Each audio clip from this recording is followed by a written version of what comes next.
The noise wasn't so unusual, really. Our building was close to 100 years old, and one expected that kind of noise. It had been built as an aspirin factory when the city still had an industrial base. After the industry moved out, one developer after another had tried to do something with the neighborhood, full of abandoned factories and warehouses like ours, but the schemes never took off. It was too far from the city, too desolate, too cold at night. As far as I was concerned, it was better that the development hadn't gone as planned. Our building was still only half full. I liked the peace and quiet. The first time we saw the loft, I was absolutely sure it was the home for us. Ed needed a little convincing. "Think of the quiet," I told Ed. "No neighbors."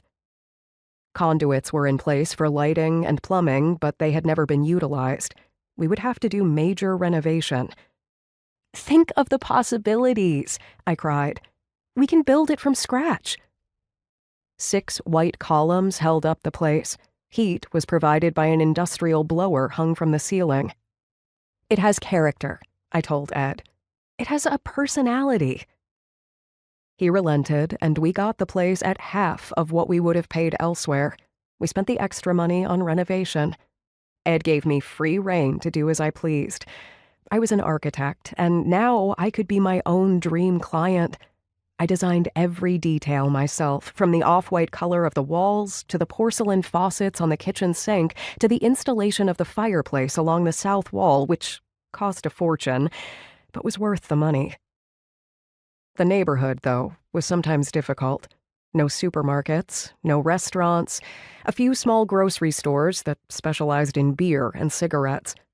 The edge of the closest commercial district for shopping was 10 blocks away, and the nearest residential area was on the other side of that. But we adjusted quickly.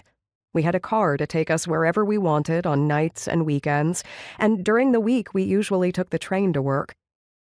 Our other concern when we moved in was the crime. But soon enough, we found out there was none. It was too desolate even for criminals. I did, however, come to be scared of the stray dogs that patrolled the neighborhood. The dogs kept their distance, and I kept mine, but I always felt it was an uneasy truce. I didn't trust the animals to keep their side of the bargain. Walking home from the train, I would spot one lurking in a doorway or on a street corner, eyeing me with suspicion. I was sure I would have preferred a mugger, who at least would only want my money.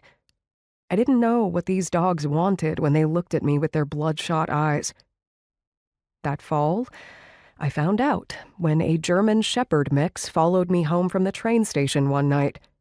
I thought running would only provoke him, so I continued to walk at a regular pace, faking nonchalance. The German Shepherd trailed behind at an equally steady pace, also faking nonchalance.